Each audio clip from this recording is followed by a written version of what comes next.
स्वामी विवेकानंद का जन्म 12 जनवरी 1863 को कलकत्ता में हुआ।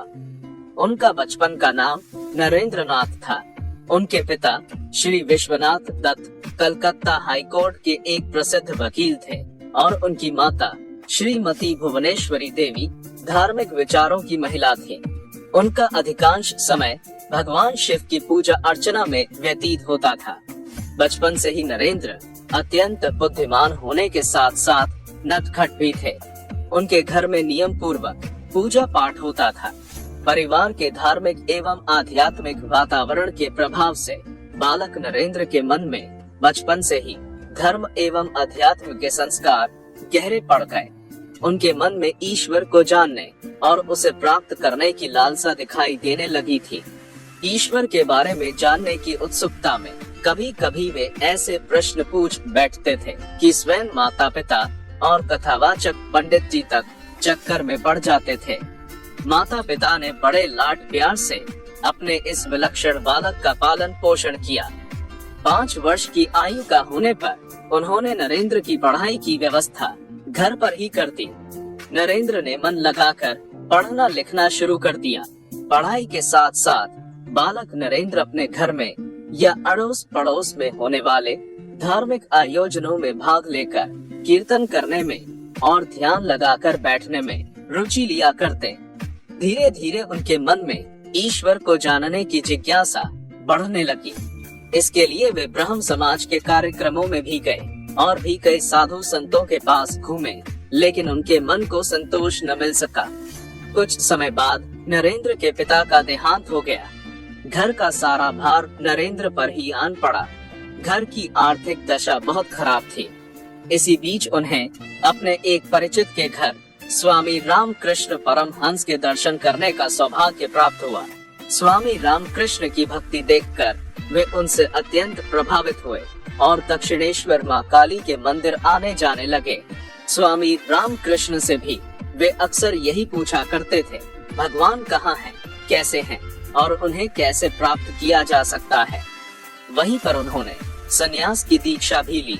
उनका ज्यादातर समय ध्यान, तपस्या और भक्ति में ही लीन होने लगा। वहीं उन्हें अपने अंतर में कण कण में बसने वाले सर्वव्यापी प्रभु के दर्शन भी हुए। उस समय देश गुलामी के दौर से गुजर रहा था। नरेंद्र का हृदय सदैव देश के हालातों से व्यथित रहता था। नरेंद्र भविष्य दृष्टा थे।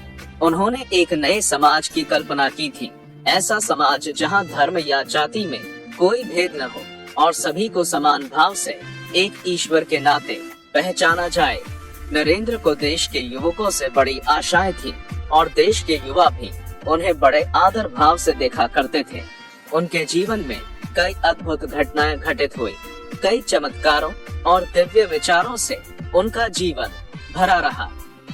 सन 1890 में नरेंद्र ने लंबी यात्राएं की। उन्होंने लगभग पूरे देश में भ्रमण किया। अपनी यात्राओं के दौरान वे वाराणसी, अयोध्या, आगरा, वृंदावन और अलवर जैसे स्थानों पर गए और इसी दौरान उनका नामकरण स्वामी विवेकानंद के रूप में हुआ। उनके अच्छे और बुरे में फर्क करके अपने विचार रखने की आदत के कारण ये नाम उन्हें खेतरी के महाराज ने दिया था। इस यात्रा के दौरान वे राजाओं के महल में रुके और गरीब लोगों के झोपड़ों में भी।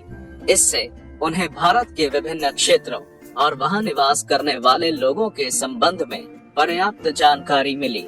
उन्हें समाज में जात पात के नाम पर फैली तानाशाही के बारे में जानकारी मिली और इस सब से उन्हें ये समझ आया कि यदि उन्हें एक नए विकसित भारत का निर्माण करना है तो उन्हें इन बुराइयों को खत्म करना होगा। सन 1893 में स्वामी विवेकानंद अमेरिका के शिकागो शहर पहुँचे।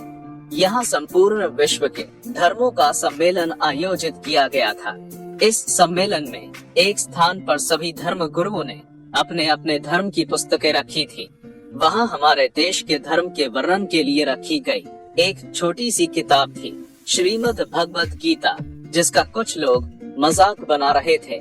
परंतु जैसे ही स्वामी विवेकानंद की बारी आई और उन्होंने अपना भाषण देने की शुरुआत की, वैसे ही सारा हॉल तालियों की आवाज से गूंज उठा। इसके बाद उनके द्वारा किए गए धर्म के वर्णन से सभी लोग अभिभूत हो गए और हमारे धार्मिक ग्रंथ श्रीमद् भगवत गीता का सभी ने लोहा माना।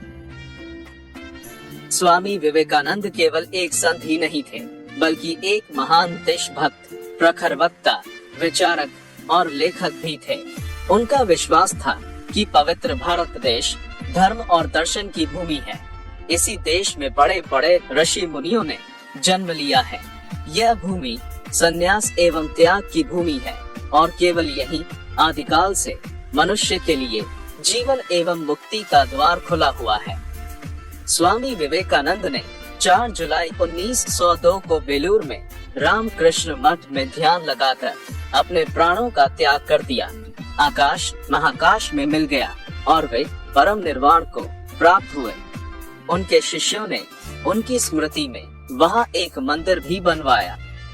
भले ही आज स्वामी विवेकानंद हमारे बीच न हो, परंतु उनके संकल्प, उनके आशीर्वाद और उनकी प्रेरणाएं आज भी भारतवर्ष की नींव बनी हुई हैं, जो इस देश को सदैव उन्नति के पथ पर अग्रसर करती रहेंगी।